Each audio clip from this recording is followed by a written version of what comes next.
जय श्री कृष्ण। आप सभी धर्म प्रेमी सज्जनों को सादर जय श्री कृष्ण एवं दीपोत्सव की बहुत बहुत शुभकामनाएं। इस बार कई लोगों के प्रश्न है कि दीपावली कब मनाएं, उसकी विधि क्या होनी चाहिए और पूजन किस प्रकार करनी चाहिए।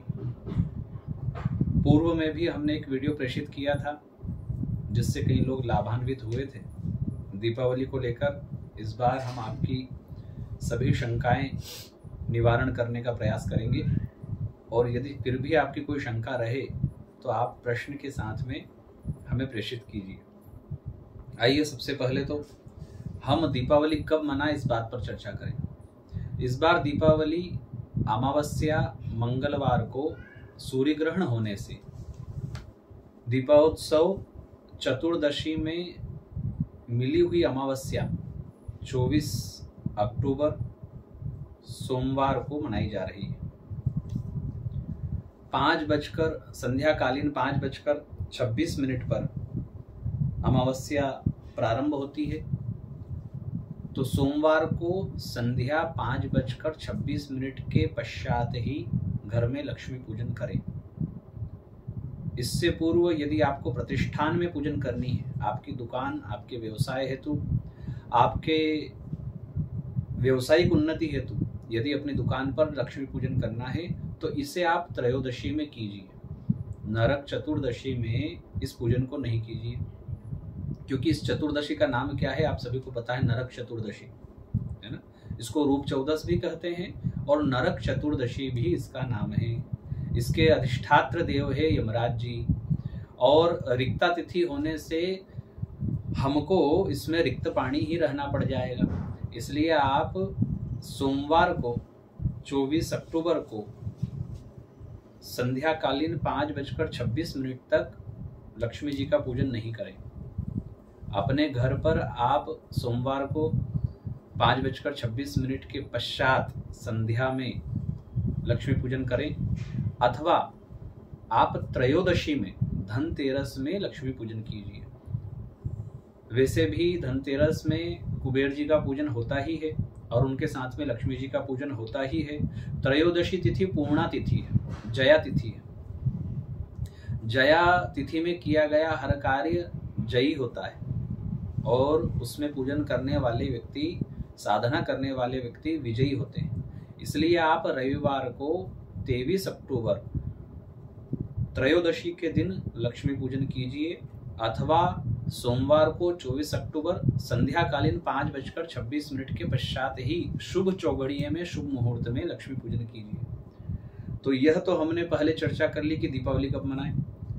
इसके पश्चात हम चर्चा करते हैं दीपावली पूजन की विधि एवं उसकी तैयारी।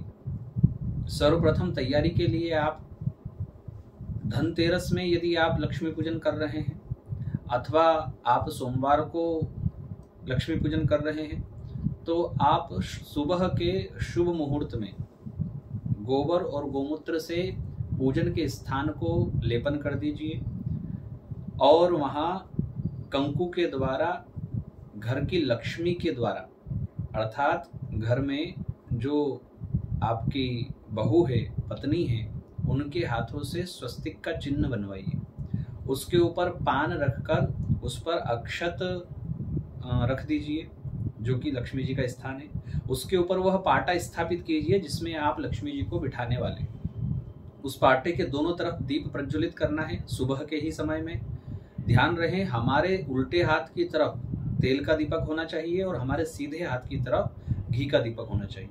सुबह के शुभ मुहूर्त में ही इन दीपकों को प्रज्वलित कर दीजिए, जिससे कि हमारा पूजन प्रारंभ हो चुका है। अब आप दिन भर जो भी कार्य करेंगे वह लक्ष्मी जी की सेवा में ही करेंगे और यह पूजन अहोरात्र होता है। हमारे यहाँ जो दीपोत्सव मनाया जाता है उसकी विशेष बात यह है कि इस महीने में, अक्टूबर के महीने में सूर्य होता है तुला राशि का, अर्थात निर्बल, अपनी नीच राशि में होता है, और अमावस्या के लगभग मनाए जाने वाला ये दीपोत्सव अमावस्या के चलते चंद्र भी निर्बल होता है।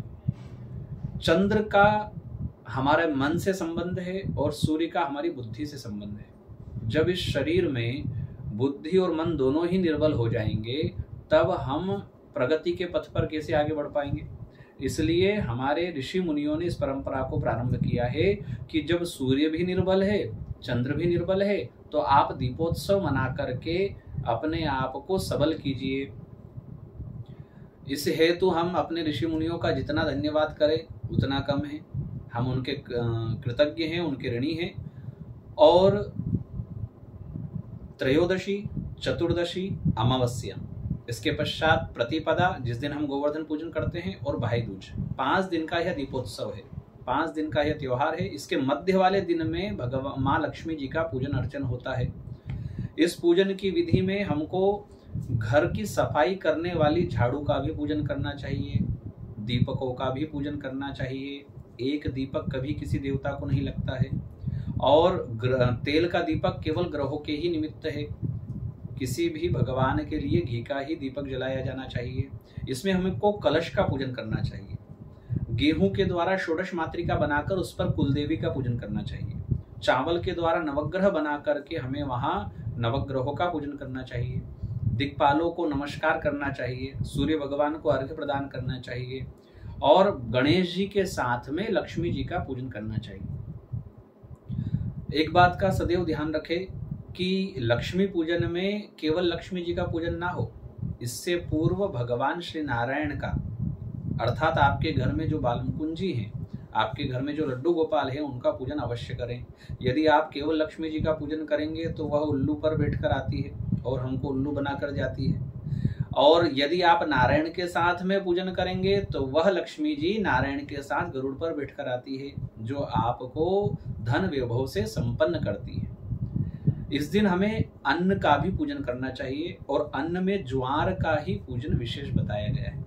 तो अन्न के रूप में ज्वार का पूजन करें, और झाड़ू का पूजन करें, कलश स्थापित करें, कलश का पूजन करें। एक ऐसा चित्र लक्ष्मी जी का लेकर आए जो हरी साड़ी में हो माता जी, अथवा लाल साड़ी में हो, या तो पीली साड़ी में हो। चतुर्भुजा लक्ष्मी जी के सुंदर अंग होना चाहिए, मुस्कुराहट उनके चेहरे पर होनी चाहिए, और उनके नेत्र विशाल होने चाहिए। चित्र को इस भांति से लगाए कि वह वर्ष पर्यंत आपके यहाँ लगा रहे। केवल ऐसा नहीं कि 1-2 दिन में वह चित्र निकल जाए, क्योंकि आपको वर्ष भर लक्ष्मी जी की आवश्यकता है। इसलिए लक्ष्मी जी का वह स्थान वर्ष भर लगा रहे। पुराने चित्र को इस दिन निकाल दिया जाए जब नया चित्र हम लगाएं, और इस चित्र को अगले वर्ष तक लगा रहने दें, जब तक कि पुनः दीपावली ना आ जाए।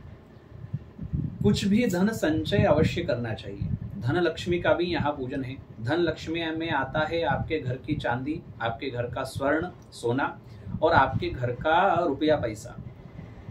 कुछ ऐसा धन एक लाल थैली में एकत्रित करना चाहिए, जिसका नित्य प्रति वृद्धि होती रहे। हर लक्ष्मी पूजन पर आप एक नए नोट की गड्डी या आप एक नया नोट उस लाल थैली में डालें पूजन करके, जिससे हमारे घर में धन की वृद्धि होती रहे। गृहस्थ को धन की वृद्धि के लिए प्रयास करना ही चाहिए। अतिथि सत्कार हेतु इसका वर्णन वेदों में और शास्त्रों में, पुराणों में आया है।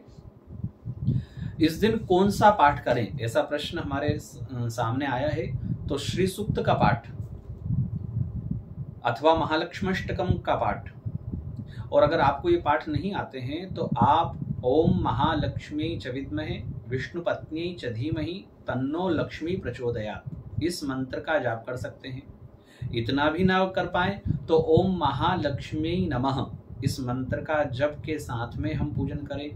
एक विशेष बात का ध्यान रखें कि अमावस्या होने से मन की अस्थिरता स्वाभाविक है, और इसमें क्लेश ना हो घर में। जब लक्ष्मी जी का पूजन करें तो बहुत शांत चित्तता के साथ में हम लक्ष्मी जी का पूजन करें और इस मंत्र का जाप करें।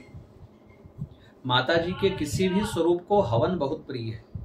अगर आपसे हो जाए तो गाय के कंडे पर, गाय के गोबर के कंडे पर गाय के ही घी से तिल और सुगंधित हवन सामग्री से मिश्रित करके कमलगट्टों के साथ में इसी मंत्र के द्वारा आहुति दी जाए, जिससे माता लक्ष्मी जी को विशेष प्रसन्नता होती है।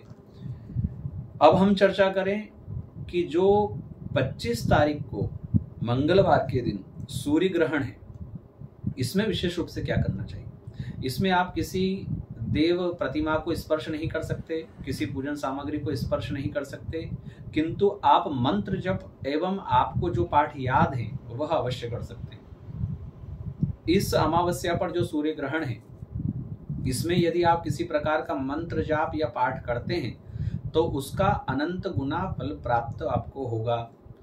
तो यदि आप लक्ष्मी जी की प्रसन्नता के लिए मंगलवार के दिन ग्रहण काल में इस मंत्र का जाप करते हैं अथवा पाठ करते हैं संध्या कालीन, तो आपको इसका अनंत गुना फल प्राप्त होगा। ये दुर्लभ अवसर हमारे जीवन में आया है कि जब अमावस्या लक्ष्मी पूजन के दिन सूर्य ग्रहण है, तो आप इसका भरपूर लाभ उठाइए और आपके घर में भगवान लक्ष्मी नारायण चिरकाल तक निवासित रहें और घर में धन बढ़ता ही रहे।